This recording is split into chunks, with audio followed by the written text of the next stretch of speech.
Assalamualaikum warahmatullahi wabarakatuh. Perkenalkan, nama saya Aprilianti dari Prodi PG PAUD kelas reguler plus dari Universitas Pancasakti Bekasi.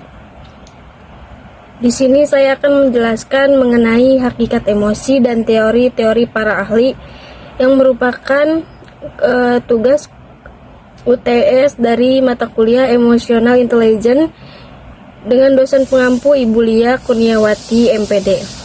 Baik, yang pertama, hakikat emosi. Hakikatnya, emosi merupakan gambaran dari perasaan manusia saat menghadapi berbagai situasi dan kondisi yang berbeda.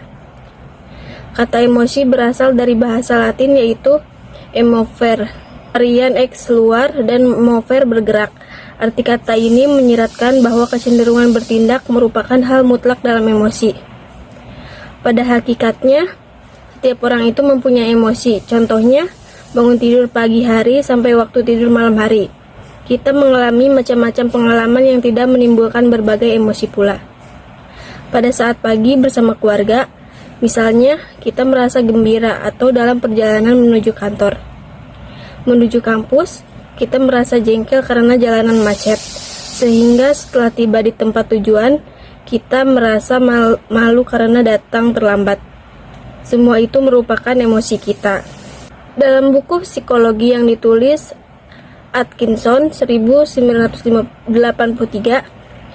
yang membahas mengenai masalah emosi, dijelaskan bahwa ada dua jenis emosi, yaitu emosi yang menyenangkan dan tidak menyenangkan. Martin 2003 menyatakan bahwa emosi baik atau buruknya itu hanya tergantung pada dampak yang akan ditimbulkan baik bagi diri maupun bagi orang lain yang ada di sekitarnya. Dalam pemahamannya, ada beberapa sumber emosi. Emosi memiliki sumber dari beberapa hal, yaitu kualitas tidur, kepribadian, olahraga, suasana hari dalam seminggu, dan waktu dalam sehari. Stres, gender, usia, dan aktivitas sosial. Sebenarnya secara keseluruhan emosi digolongkan dalam dua golongan, yaitu emosi positif dan emosi negatif. Emosi positif ini seperti perasaan bahagia, gembira, senang, dan cinta. Berbanding terbalik dengan emosi negatif yang seperti perasaan takut, sedih, cemas, dan marah. Emosi dan rasa yang dimiliki oleh manusia memiliki kegunaan untuk mewarnai hidupnya dengan berbagai macam emosi dan perasaan. Akan sulit bagi manusia untuk hidup secara maksimal dengan tanpa adanya emosi. Tanpa emosi, manusia bukan menjadi manusia jika tanpa hal tersebut. Emosi dan perasaan merupakan bagian yang tidak dapat dipisahkan dalam kehidupan manusia, karena sejatinya manusia memiliki emosi dan rasa. Dalam setiap orang, emosi menjadi cerminan bagi keadaan jiwanya, yang akan secara nyata terlihat pada perubahan jasmaninya. Contoh, apabila seseorang sedang diliputi perasaan emosi yang berwujud marah, maka perubahan dalam jasmaninya, yaitu wajah mereka akan berubah merah, napasnya terburu-buru, otot pada tangan akan menegang, dan energi yang ada di dalam tubuh memuncak. Dalam memahami emosi, ada 4 penggolongan emosi dasar, yaitu senang, sedih, marah, dan takut. Emosi memiliki dampak positif atau baik dan negatif atau buruk pada diri manusia. Berikut adalah keterangan mengenai penjelasan dampak emosi positif dan emosi negatif, yaitu dampak emosi positif. Dalam dampak ini, yang biasanya terjadi pada diri manusia, berwujud pada perasaan bahagia, ceria, damai, senang, dan adanya rasa syukur.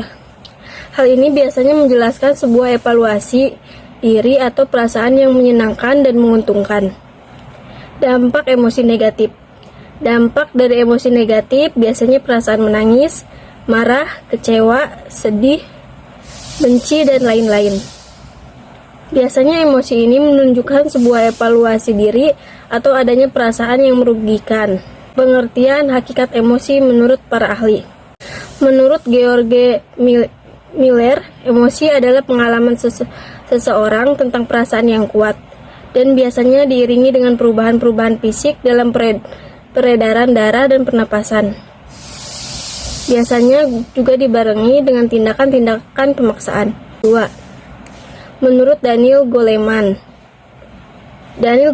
dia mengemukakan bahwa emosi ialah setiap kegiatan rasa atau sebuah pergolakan rasa, pikiran, nafsu, dan setiap keadaan mental yang muncul dalam diri seseorang.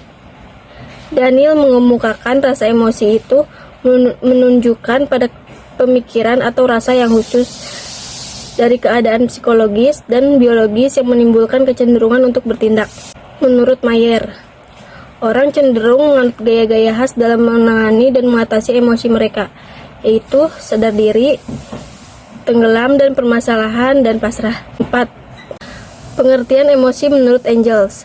Emosi adalah kondisi perasaan yang kompleks yang diiringi dengan beberapa gerakan atau aktivitas kelenjar atau perilaku yang kompleks yang didominasi oleh aktivitas lambung atau organ-organ intrinsik. 5. Pengertian menurut Dr. Muhammad Najati. Emosi adalah kekacauan hebat yang meliputi segala aspek individu dan berpengaruh terhadap perilakunya, perasaannya, dan fungsi vitalnya. Asalnya dia muncul dari faktor psikologis. Pengertian emosi menurut Dr. Abdulhai Musa. Emosi adalah perubahan tiba-tiba yang meliputi segala aspek individu, baik psikis maupun fisiknya.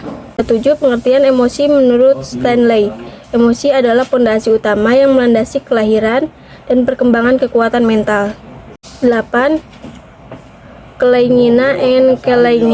Mereka berpendapat bahwa emosi sering didefinisikan dan dihubungkan dengan tujuan perbuatan dan tingkah laku seseorang.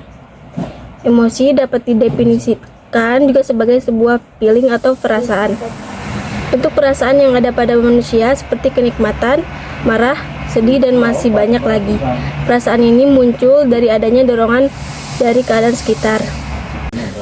Sekian penjelasan mengenai materi UTS saya. Saya tutup. Terima kasih dan Assalamualaikum warahmatullahi wabarakatuh.